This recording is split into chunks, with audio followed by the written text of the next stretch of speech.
Bonjour à tous, je m'appelle Lévi Okombi, je suis panafricain, défenseur du message du temps de la fin, prêché par William Marion Branham. J'ai décidé de sortir de mon silence parce que quand on aime quelque chose, on doit la soutenir. Aujourd'hui, j'aimerais parler de la France. La France est en train de pleurnicher, elle voit son économie vaciller, s'effondrer, elle accuse tout le monde. Elle voit le diable partout, elle accuse notamment la Russie d'être à l'origine, alors qu'elle a oublié qu'elle est en train de payer les péchés qu'elle a commis depuis toujours sur le peuple africain, sur les pays africains. Un pays comme la France n'a su que baser son économie sur le pillage, sur le vol, sur la capitulation des pays africains. Alors que les autres se sont investis dans l'industrie, ils se sont investis dans l'agriculture, dans plein de domaines. Mais la France euh, n'est restée que sur le vol, le pillage. Il a tissé le terrorisme pour pouvoir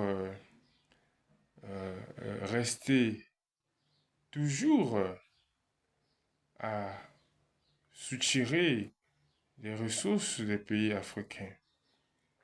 Et les pays de l'AES se sont réveillés. Ils ont foutu la France dehors. Ils ont fermé tous les robinets que la France puisait ses richesses à sa guise et elle n'arrive plus.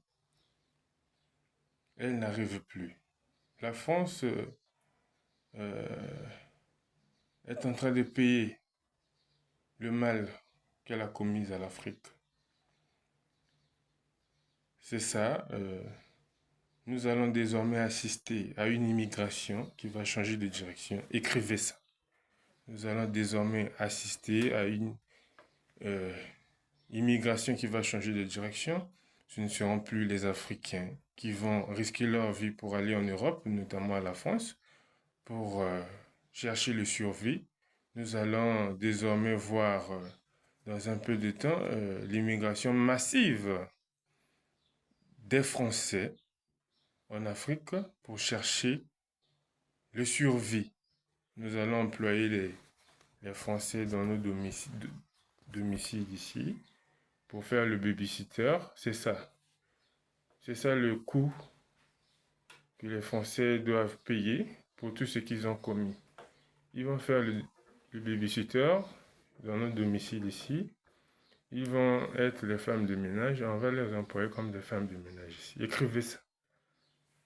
Voilà, donc j'appelle les Africains, les dirigeants africains de se réveiller, d'emboîter le pas de l'AES afin qu'on puisse devenir réellement libre puisque nous n'avons jamais été réellement libres.